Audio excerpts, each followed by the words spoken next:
बैठा दिया गया है। और वो डर पता है किसने बैठाया है? टीवी और अखबार ने, कि मायावती पैसा लेती है, अखिलेश पैसा लेते हैं। ये सब फर्जी है। वो पैसा लेते हैं पार्टी चलाने के लिए, क्योंकि उनको कोई चंदा नहीं देता है।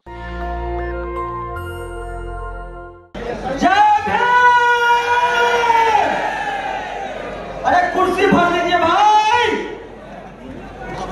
एक बार फिर से जोर से बोलिएगा। जो लोग आए हुए हैं, अगर दम है तो, मन से आए हैं तो, और टाइम पास करने आए हैं तो ठंडा में रहिए, और अगर सुनने आए हैं तो शुक्रिया करिए भंते सुमित रतन का, जो ऐसे भंते हैं आपके पास, जो आपको राजनीतिक आंदोलन भी समझा रहे हैं।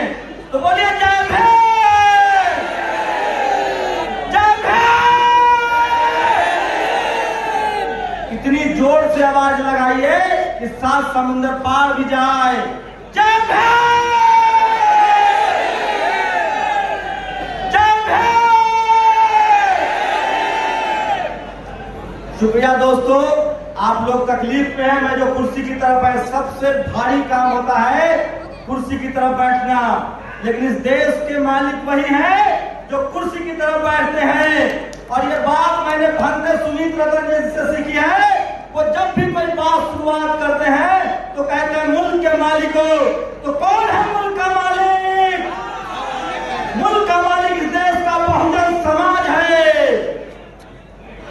शुक्रिया आप लोगों को, और आप लोगों को देखकर जोश आ गया। मेरी गुजारिश है कि जो लोग भी नेशनल दस्तक को कम से कम देखते हैं, वो तो कुर्सियों पर चले जाएं।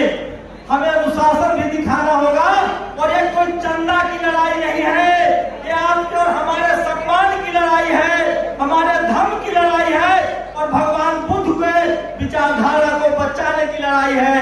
तो एक बार फिर से बोलिए जय भीम। दोस्तों, मैं पेशे से पत्रकार हूँ, और मैं जानता हूँ कि इस देश के बहुजन समाज के लोग सिर्फ 5 जगहों पर नहीं है। हम रोड बनाना जानते हैं, हम सड़क बनाना जानते हैं, हम बड़ी बड़ी बिल्डिंगें भी बनाते हैं, हम सब्जी भी बेचते हैं, ठेला भी चलाते हैं। और जब से बाबा साहब का संविधान आया है, हम डॉक्टर, इंजीनियर, कलेक्टर और वैज्ञानिक और नेता भी बनने लगे हैं। लेकिन उसके बाद भी हमारी हार हो रही है। इसकी वजह हम हैं, हम खुद हैं। पता है क्यों हार रहे हैं हम लोग? क्योंकि हमें बोलना नहीं आता है, हमारी जबान तेज नहीं है, और हमारे दिमाग में डर बैठा हुआ है। तो डर निकाल देंगे ना से, अब नहीं डरेंगे ना, किसी से नहीं डरेंगे ना। हमारे साथ संविधान है। मैं ये बात इसलिए कह रहा हूँ कि मुझे जितने फोन कॉल्स आते हैं, जितने लोग मुझसे मिलते हैं, वो कहते हैं कि आपको डर नहीं लगता है।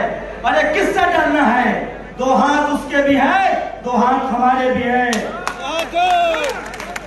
अरे उसका पेट पिसता हुआ है, हमारे लोग खेतों में मेहनत करते हैं। डर हमें नहीं लगता है, डर हमारे दिमाग में बैठा दिया गया है। और वो डर पता है किसने बैठाया है? टीवी और अखबार ने। मैं पत्रकार के तौर पे आप लोगों से गुजारिश करता हूँ कि इस देश के टीवी और अखबार का बहिष्कार कीजिए। एकदम टीवी अखबार पर देखिए, क्योंकि इस देश के टीवी और अखबार ने आपके नजरों में आपके नेताओं को बेईमान घोषित कर दिया, और आपने मान लिया। इस देश में इतने सुंदर पार्क जो बैठे हुए हैं आप, ये मायावती ने बनवाया। इस देश में अखिलेश यादव ने पार्क बनवाया, मेट्रो बनवाया, लालू यादव ने कॉलेज यूनिवर्सिटी बनवाए, मायावती ने कॉलेज यूनिवर्सिटी बनवाया, हेमंत सोरेन, शिबू सोरेन, करुणानिधि, जितने बहुजन नेता है उन्होंने काम किया, स्कूल बनवाए, अस्पताल बनवाए।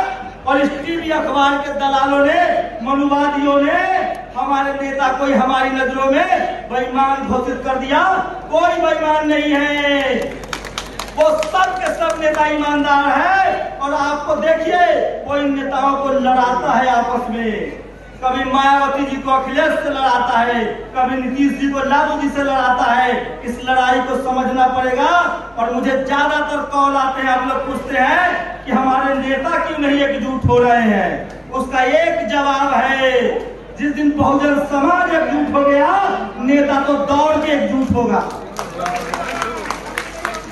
और मैं एक और बात कह रहा हूँ, हम सब लोग जो SC, ST, OBC माइनॉरिटी के लोग हैं, गांठ बांध लीजिए।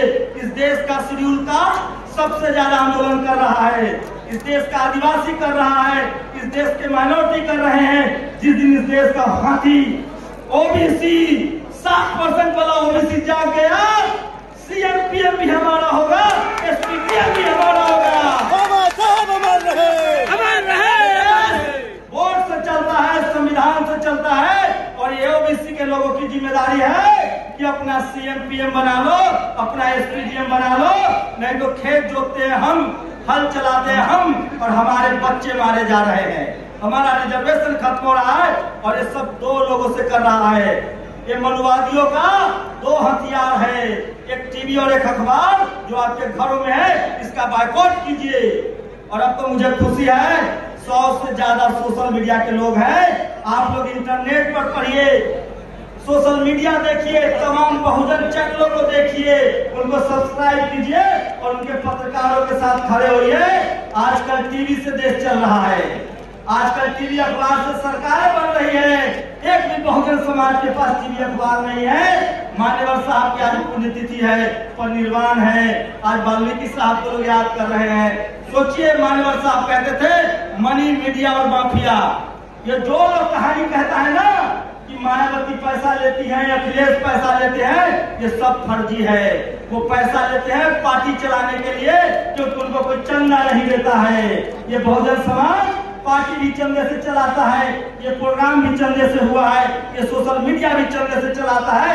इसमें निडर होकर कहिए कि हम गरीब लोग हैं, चंदे से चलाएंगे, लेकिन हम अपने बच्चों को पढ़ाएंगे और एक दिन इस देश में हमारी सत्ता होगी। आप लोग गांठ बांध लीजिए, किसी के भरोसे मत रहिए। हमारे नेता एक पैरों पर खड़े होंगे, घुटनों पर रेंगते हुए आएंगे जिस दिन हम समाज के तौर पर एकजुट हो गए। और उसके लिए जरूरी है कि हमको एक झंडा के नीचे आना पड़ेगा, बाबा साहब की 22 प्रतिज्ञाओं को याद करना पड़ेगा, एक झंडे पंसील के नीचे आना पड़ेगा, चाहे हमारा धर्म हो, चाहे हमारी पॉलिटिकल पार्टी हो। सोचिए, राजेंद्र प्रसाद सिंह कहते हैं कि इस देश में कांग्रेस और बीजेपी बड़ी पार्टी नहीं है, अमीरों की पार्टी है। इस देश में बड़ी पार्टी है Sapa, Basapa, RJD, JDU, JMM, DMK, जो बहुजनों की पार्टी है। लेकिन आपकी पार्टी सत्ता में नहीं है क्योंकि आपके पास टीवी अखबार नहीं है। आप लोग लड़ रहे हैं जाति के नाम पर, ये लड़ाई बंद करनी होगी और बाबा साहब के विचारों को लेकर, तथागत बुद्ध के विचारों लेकर पंसील के झंडे के नीचे जमा होना होगा। न तो गांठ बांध लो, ये फूट डालो और राज करो। अंग्रेजों की नीति नहीं थी, मुगलों की नीति नहीं थी, ये मनुवादियों की नीति है जो आपको आपस में लड़ाता है। 22,000 जातियों में बटे हुए थे हम, हमको बांट दिया गया था। और पहले जब मनुस्मृति थी तो हम शूद्र और छूत थे। बाबा साहब ने हमको एससी, एसटी, ओबीसी और माइनॉरिटी बनाया है। किसी से जाति मत पूछो, बस इतना पूछो, एससी हो, एसटी हो, ओबीसी हो, जनरल हो, माइनॉरिटी हो, ये संवैधानिक टर्म है। संविधान के हिसाब से बात कीजिए। और मैं आखिरी बार कहना चाह रहा हूँ, इस देश में जिस दिन बहुजनों ने बोलना शुरू कर दिया, सिर्फ बोलना शुरू कर दिया, लिखना शुरू कर दिया, सोशल मीडिया का इस्तेमाल करना शुरू कर दिया, भूचाल आ जाएगा, हमारी सत्ता होगी, हमारे कॉलेज यूनिवर्सिटी होंगे और हमारे बच्चों को सोचिए, आप टीवी नहीं चला सकते हैं। और आखिरी बार कह रहा हूँ, जितने व्हाइट कलर लोग हैं यहाँ जो बढ़िया कपड़ा, बढ़िया पढ़ाई लिखाई करके नौकरी कर रहे हैं, मेरे भाई गांठ बांध लो। अब मजदूरों को नहीं मारने वाले हैं वो। अब वो शहरों में जाति ढूंढ रहे हैं, कॉलेज में जाति ढूंढ रहे हैं, मीडिया में जाति ढूंढ रहे हैं, ब्यूरोक्रेसी में जाति ढूंढ रहे हैं, सुप्रीम कोर्ट, हाई कोर्ट में जाति ढूंढ रहे हैं। जो मलाईदार पद है वहां जाति ढूंढी जा रही है, बिजनेस में जाति ढूंढी जा रही है। तुम सब्जी बेचो, ठेला चलाओ, रिक्शा चलाओ, गरीब रहो, मजदूर रहो, कोई नहीं मारने आएगा। हो सकता है कि तुमको पुचकार कर 10-20 रुपया भी दे दे, लेकिन जब आप मलाईदार पद, एसपीडीएम, कलेक्टर, सीएम जब मांगेंगे तब वो आपकी जाति पूछते हैं और तब आप पर अत्याचार करते हैं। इसलिए जातिवाद जो है वो गांव में नहीं शहरों में आ गया है, उस जातिवाद से लड़ना है। और सोचिए, कल्पना कीजिए, वो कौन लोग हैं जो आपको धर्म के नाम पर लड़ाते हैं, वो कौन लोग हैं जो आपको जाति के नाम पर लड़ाते हैं। वो वही लोग हैं जो आपको चपरासी नहीं बनने देना चाहते हैं। सोचो, वो आपको चीफ मिनिस्टर बनने देगा। जो आपको चपरासी नहीं बनने देना चाहता है वो चीफ मिनिस्टर बनने देगा। चीफ जस्टिस बनने देगा। इसलिए अपने दुश्मनों को पहचानो और पंचशील के झंडे तले, बहुजन यूनिटी के तले एक तरफ आओ। बहुजन हिताय बहुजन सुखाय। और जब तक हम एकजुट नहीं होंगे तब तक न हमारे पास जमीन है, न हमारे पास पैसा है, न हमारे पास टीवी है, न हमारे पास अखबार है, न हमारे पास बिजनेस है। हमारे पास अभी भी आजादी के 75 साल बाद भी एक चीज है, वो है बाबा साहब का संविधान और वोट का अधिकार। और उसी वोट से सीएम पीएम लेना पड़ेगा। और अगर ये बात आप नहीं मानेंगे तो आप अपने मरने की तैयारी कीजिए। बस एक फर्क होगा, हमारी मौत पहले होगी, बारी आपकी आएगी, तरीका अलग अलग होगा। हमारी मौत सम्मान से होगी, हमारी मौत पे लोग रोएंगे और आप रोज जलावत की जिंदगी मारे जाएंगे। इसलिए अन्याय के खिलाफ, गैर बराबरी के खिलाफ खड़ा होना होगा, बोलना पड़ेगा, लिखना पड़ेगा। और सोशल मीडिया का इस्तेमाल कीजिए और अपने दिमाग से डर से निकालिए। बुद्ध ने कभी हथियार नहीं उठाया, लेकिन उन्होंने अंगुलीमाल को बदल डाला। हमारे पास ऐसे महापुरुष हैं, तो हमें बुद्ध के रास्ते पर चलकर संविधान को मानते हुए अपनी आवाज को बुलंद करना होगा। और टीवी अखबार से टाटा बाय बाय कीजिए, नहीं तो पीढ़ी दर पीढ़ी गुलाम रहेंगे और वो आपको अपने ही नजरों में आपको गिरा देगा। शुक्रिया, जय हिंद। नेशनल दस्तक की आपसे गुजारिश है कि अगर इसको बचाना चाहते हैं तो नेशनल दस्तक को सब्सक्राइब करने के लिए रेड कलर के सब्सक्राइब बटन को दबाएं, फिर बेल आइकन की घंटी दबाएं। नेशनल दस्तक को बचाने के लिए बहुत जरूरी है कि हर खबर को शेयर करें, लाइक करें, कमेंट जरूर करें।